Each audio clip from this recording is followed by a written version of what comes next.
Deus, qui diligentibus te, bona invisibilia preparasti, in funde cordibus nostris, tui amoris affectum, ut te in omnibus et super omnia diligentes, promissiones tuas que omne desiderium superant consequamur.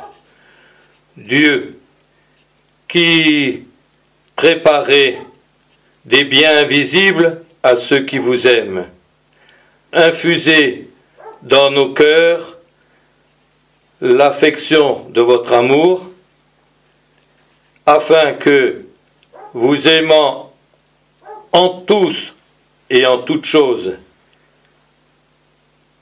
et au-dessus de toutes choses et de tous, nous puissions mériter de recevoir vos promesses qui surpassent tous nos désirs. Au nom du Père et du Fils et du Saint-Esprit, ainsi soit-il. Si votre justice ne dépasse pas celle des scribes et des pharisiens, vous n'entrerez pas dans le royaume des cieux, dit notre Seigneur au début du passage de l'Évangile de ce jour. Ce que l'on peut entendre de deux façons, c'est-à-dire si vous ne voulez pas recevoir ma doctrine évangélique et donc accepter la perfection de la loi ancienne que je viens apporter, vous n'entrerez pas dans le royaume des cieux, c'est-à-dire dans l'Église militante. Vous serez buté sur votre volonté de rester dans vos habitudes ancestrales et surtout sur une religion que vous avez pris l'habitude d'avoir tout extérieur, tout externe, et donc vous n'adhérerez pas à la Sainte Église que je suis venu fonder.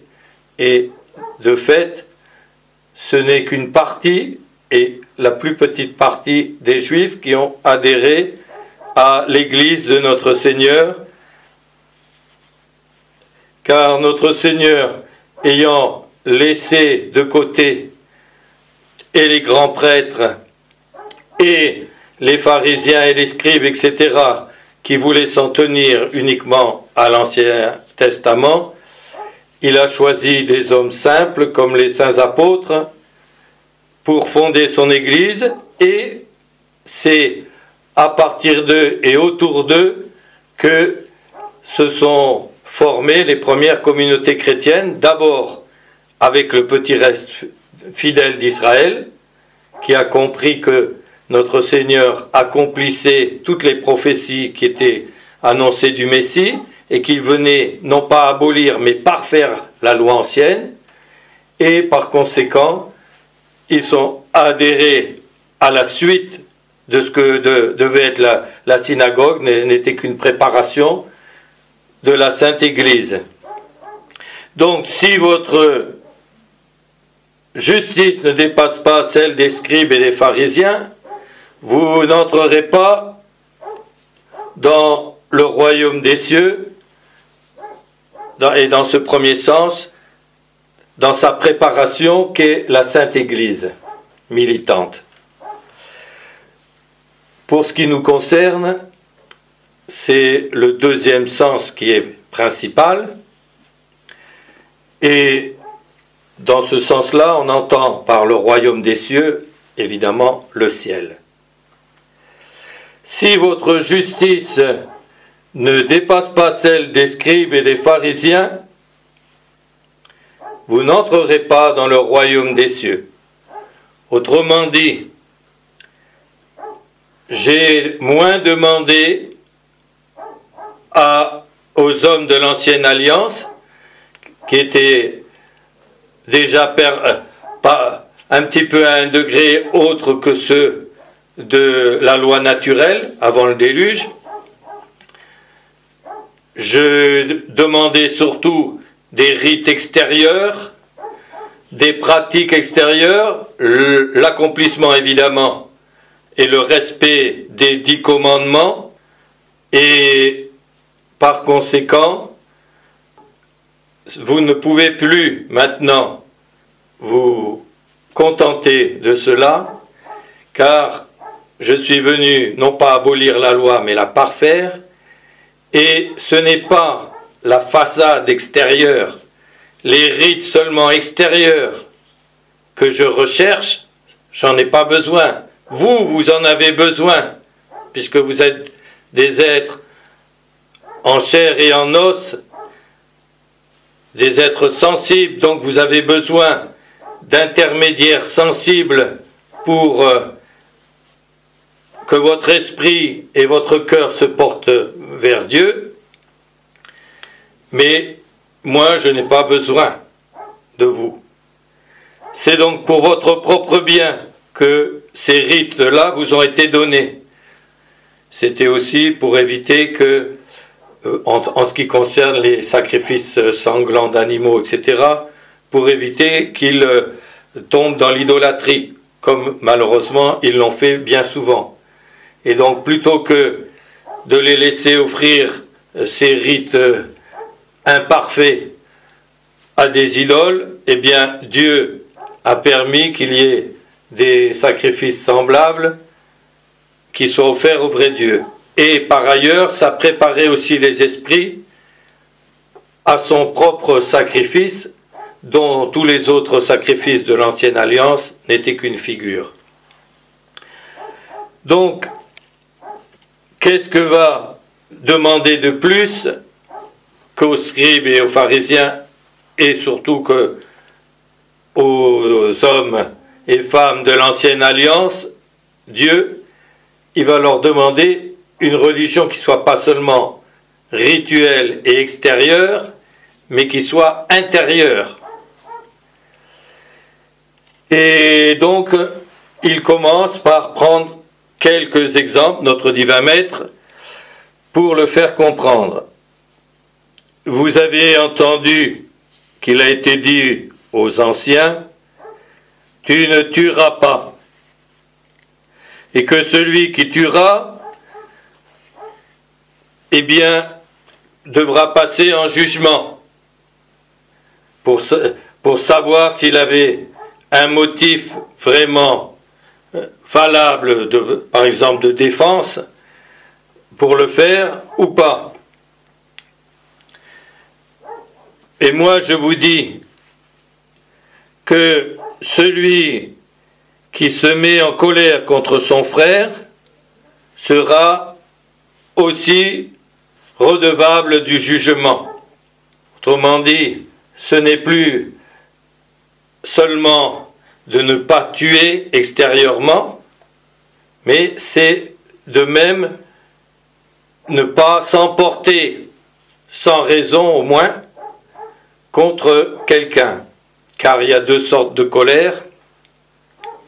Qu'est-ce que c'est que la colère? Alors, soit c'est une perte de contrôle par la passion, une perte de contrôle de soi, et puis donc un petit peu comme une ivresse, qui fait que on se domine plus, et donc on a des actes qui sont disproportionnés, hein, avec des fois le mal qu'on veut repousser,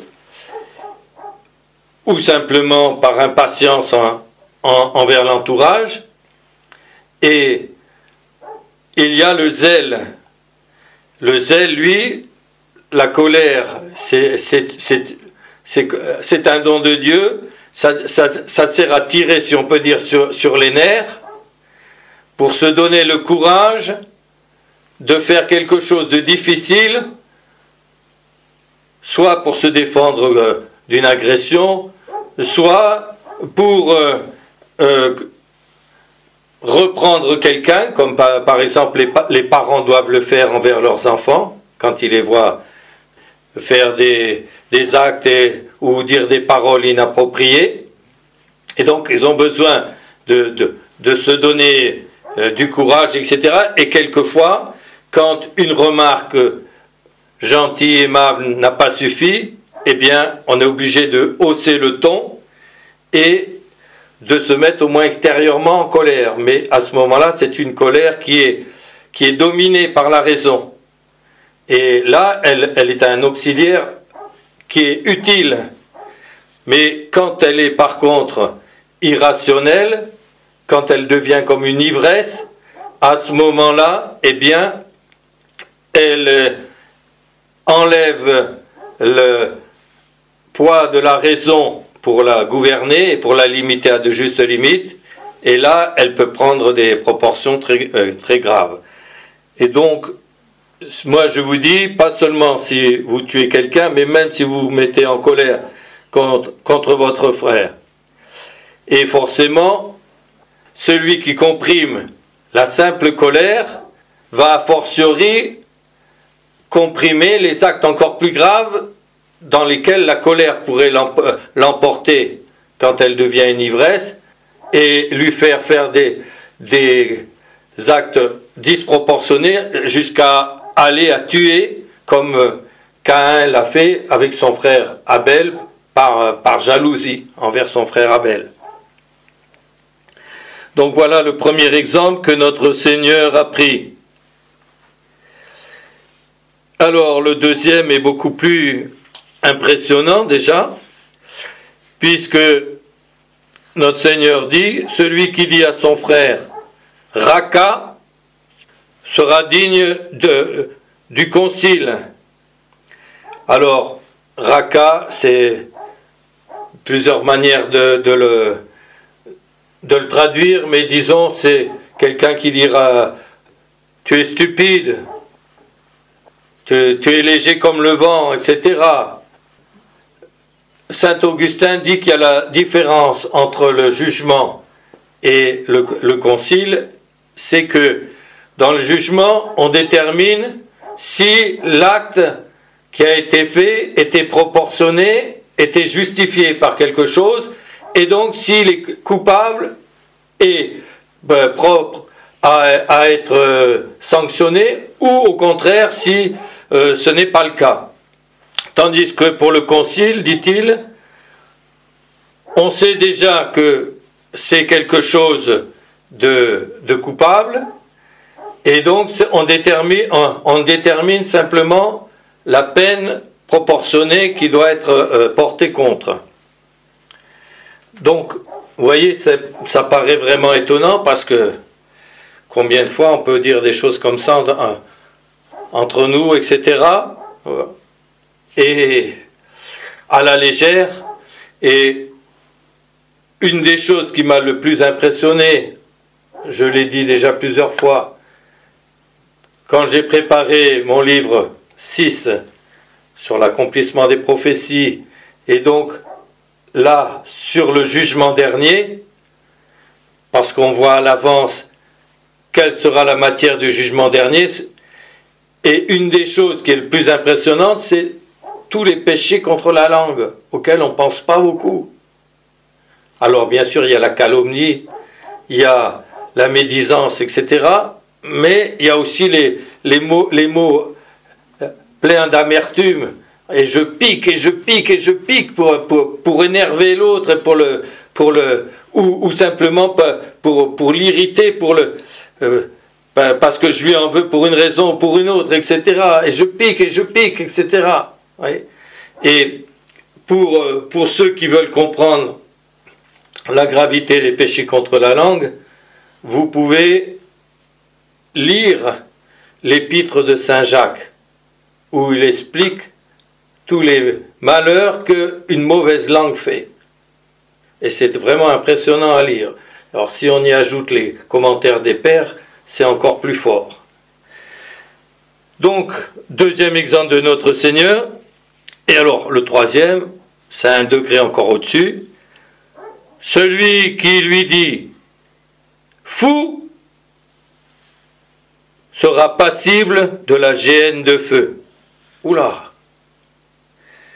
Donc, alors évidemment, ça dépend aussi des circonstances, mais ça veut dire que ça touche à la matière grave. Parce que si on est passible à la matière... Et alors, combien il y en a qui sont gênés par le témoignage de la vérité ou autre, et qui disent, oh, ce vieux-là, il vaudrait mieux le mettre dans un asile, etc. Hein?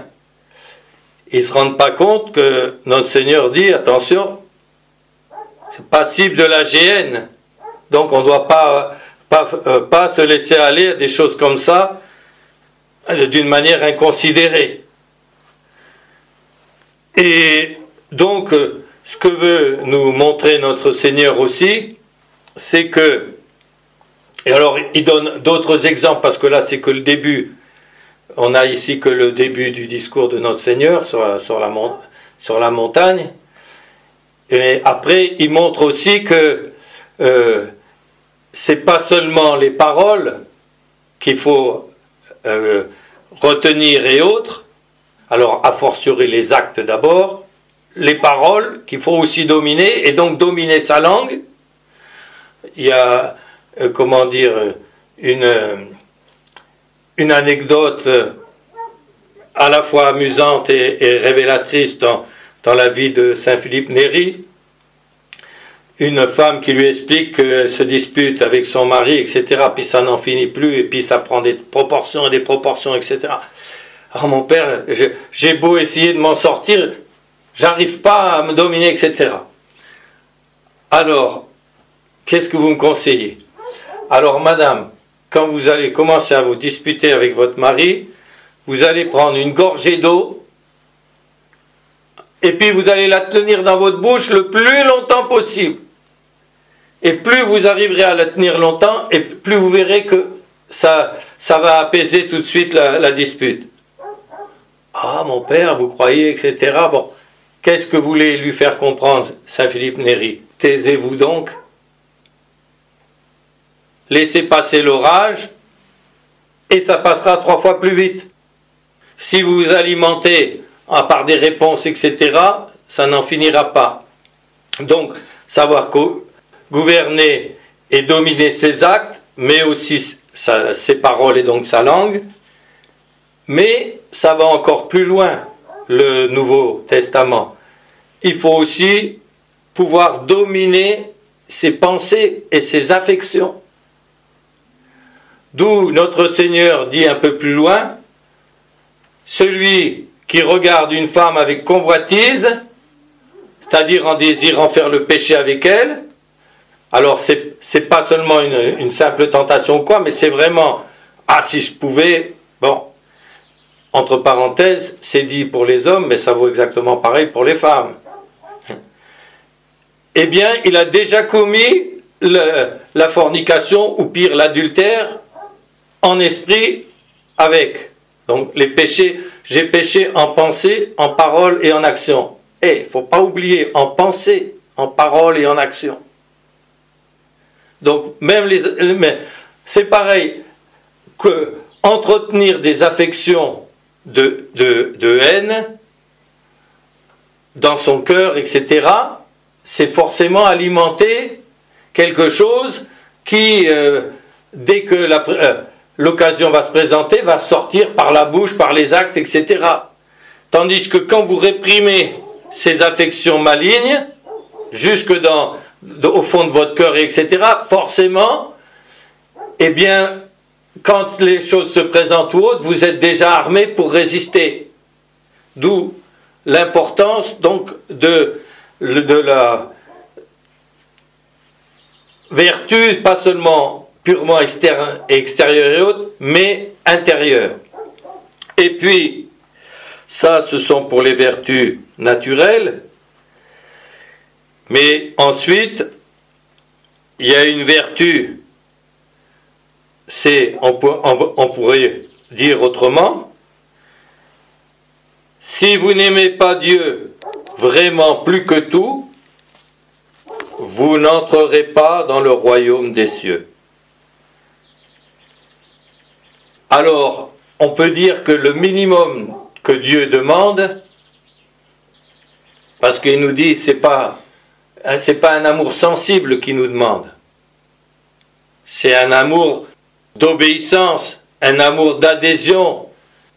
Et donc le minimum qu'il demande, c'est au moins par crainte, d'une part, des châtiments, au moins par espoir des biens du ciel, eh bien, accomplissez mes commandements. Ce n'est pas celui qui me dit Seigneur, Seigneur, qui m'aime, mais celui qui accomplit ma volonté. Et la volonté de notre Seigneur, elle est signifiée par les commandements. Alors, comme cette religion, dans le sens personnel, celle que chacun doit avoir envers Dieu, c'est-à-dire ce qui nous relie vers Dieu, est beaucoup plus parfaite que celle de l'Ancien Testament, Dieu a aussi donné des moyens supérieurs, et ce sont les canaux ordinaires de la grâce que sont les sacrements. C'est pour ça aussi que, il y avait, on peut dire, comme des figures des sacrements dans l'Ancien Testament, avec les ablutions et autres. Et là, les sacrements sont beaucoup plus efficaces que ces simples pratiques et rituels extérieurs qui étaient dans l'Ancienne Alliance. Mais c'est pareil, ce sont des instruments. Les saintes cérémonies qui sont magnifiques, qui sont spirituelles, qui nous aident beaucoup à nous porter vers Dieu, c'est pareil, ce sont des instruments. Dans la mesure où ils nous deviendraient un obstacle d'union à Dieu, à ce moment-là, il faut préférer Dieu à tout, y compris aux canaux ordinaires. Et vous pensez bien que si, par fidélité, on est privé des canaux ordinaires de la grâce, le bon Dieu donnera sa grâce autrement. Il n'est nullement question de penser que c'est par nos propres forces qu'on peut y arriver. Mais les sacrements, encore une fois, sont des moyens privilégiés, mais il y en a combien qui se perdent en recevant les sacrements? Quand dans le sermon sur le petit nombre des élus de Saint Léonard de Port-Maurice, il donne beaucoup de raisons, et quand il prêche, c'est à un moment où le monde est encore catholique. Et il donne justement la mauvaise réception des sacrements, et notamment de la confession. Oui, bon, j'accuse chose là, mais oui, mais vous n'avez pas le ferme propos, ou alors vous avez caché tel autre péché grave, ou simplement, même en l'ayant dit, vous prenez pas les moyens qu'il faut pour vous en sortir, et donc vous savez très bien que vous allez retomber, ça fait rien, la semaine prochaine, je me reconfesserai avant de communier. Vous pouvez tromper le prêtre, qui croira avoir quelqu'un qui a fait l'effort de s'accuser, ce qui n'est déjà pas rien, hein, mais qui n'aura peut-être pas assez insisté sur le ferme propos ou autre, peut-être parce qu'il y a trop de pénitents qui passent les uns derrière les autres, donc il ne peut pas approfondir avec chacun, mais vous ne tromperez pas Dieu. Une autre chose, dans l'octave du Saint-Sacrement, ça m'impressionne ça chaque année aussi, quand on le lit. Saint Augustin dit, est-ce que ça va être, quand vous allez communier, le poculum ou le venenum? C'est-à-dire quelque chose comme une nourriture fortifiante qui va vous donner des forces spirituelles, etc., ou bien un venin qui va vous donner la mort. Quoi, Saint Augustin? Un venin qui va me donner la mort? Il est dit de Judas, et il le cite d'ailleurs, Saint Augustin, qu'il prit la bouchée, et alors Satan entra en lui. Ouf! Ça veut dire qu'on peut faire un sacrilège, celui qui mange et boit sans discernement, dit saint Paul, et en n'étant pas en état de grâce, il mange et boit sa propre condamnation. Donc voyez, même les moyens ordinaires, les canaux, qui sont des aides extraordinaires, peuvent se retourner contre nous si on le fait en dehors de la volonté de Dieu. Et il est évident que tout cela, surtout pour les vertus surnaturelles que sont la foi d'abord, je crois parce que c'est Dieu qui l'a enseigné, mais je ne le vois pas, je crois. J'espère parce que Dieu l'a promis, et donc je sais qu'il est fidèle dans ses promesses, donc j'attends la juste récompense qu'il voudra bien me donner. Comme dit saint Paul, quand il couronne ses saints, il couronne ses dons, parce que c'est par les dons qu'ils ont reçus de Dieu qu'ils se sont sanctifiés. Et a fortiori, alors je reprends l'oraison et on va méditer là-dessus en finissant. Dieu qui avait préparé à ceux qui vous aiment des biens invisibles, ceux de l'autre vie, ceux de l'éternité, ceux du ciel, infusez dans nos cœurs l'affection de votre amour. Oui, parce que si ce n'est pas vous qui nous donnez même l'amour d'espérance déjà, eh bien, et même la foi, ce sont des vertus surnaturelles, donc au-dessus des forces naturelles, on ne peut pas y arriver tout seul. Donc, surtout si on n'a pas les canaux ordinaires de la grâce, il faut d'autant plus prier Dieu,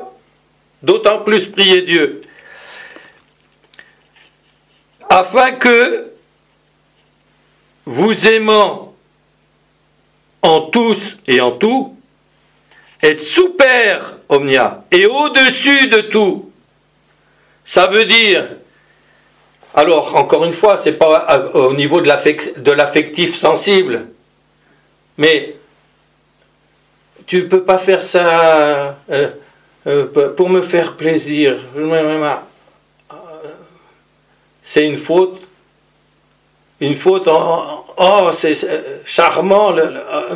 Oui, mais c'est interdit par Dieu, etc. Qu'est-ce que je fais passer? Georgette ou Jules avant Dieu? C'est en acte que vous allez décider. Non, écoute, là tu me demandes quelque chose, je ne peux pas l'accepter, etc. Et donc, en acte, on fait passer Dieu avant. Et si on n'a pas dans le fond de nous cet amour au moins d'espérance, ou au moins cette crainte qui nous retient de ne pas faire le péché, même une sainte Thérèse d'Avila nous dit qu'à certains moments elle avait besoin de la crainte de Dieu, la crainte même de l'enfer, pour se comprimer. Bon, si une sainte comme ça, donc la crainte est bonne, mais il faut qu'elle soit informée par la charité, sinon elle ne suffit pas en elle-même. Sinon on est encore dans l'Ancien Testament avec la crainte. Alors il la faut, elle est nécessaire au respect qui est dû à Dieu, mais elle ne suffit pas. Et alors, vous aimant en tous et au-dessus de tout, afin que nous puissions recevoir vos promesses. Donc voyez là, l'oraison, elle demande l'amour de Dieu plus que tout, avec le désir des biens éternels qui en découlent. Ce qui est une très bonne chose, puisque c'est l'amour d'espérance. Donc c'est une vertu surnaturelle très élevée. Et pourtant, il y en a une qui est encore plus élevée, c'est la charité. Et la charité, alors là, on touche à la vie même de Dieu, puisque Saint Jean nous dit Dieu est charité. Donc il faut que ça soit la vie de Dieu, il faut que ça soit Dieu qui vive en nous pour nous élever jusque-là.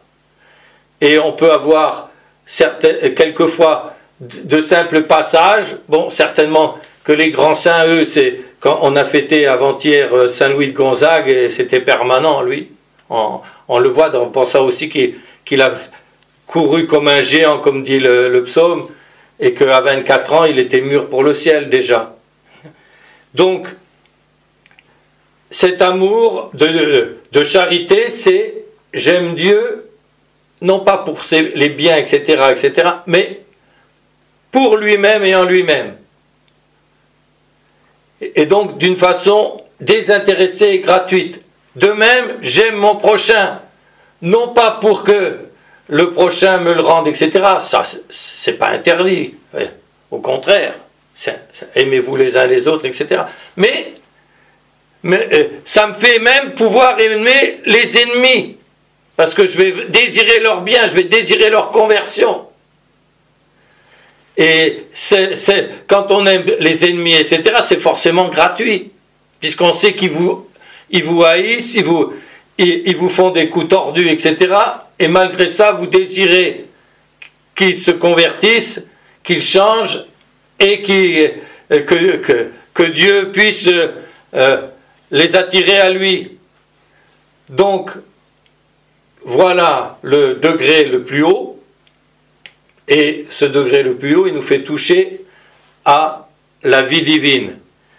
Et on pourrait dire, on ne peut pas rentrer au ciel sans la charité, sans l'état de charité. Ça veut dire que l'état de charité, ça correspond à l'état de grâce aussi. Donc on peut dire l'état de grâce, c'est l'état de charité à son plus petit degré, c'est la vie de Dieu. Or, pourquoi on parle d'un péché mortel? Parce que on met Dieu dehors de notre âme, et donc on n'a plus la vie divine en nous. On n'est pas mort physiquement, mais on est mort spirituellement. Et donc, heureusement aussi, que pour arriver à cette purification qui fait qu'on en arrive vraiment après à n'aimer Dieu qu'en lui et pour lui, et heureusement, il y a la purification du purgatoire.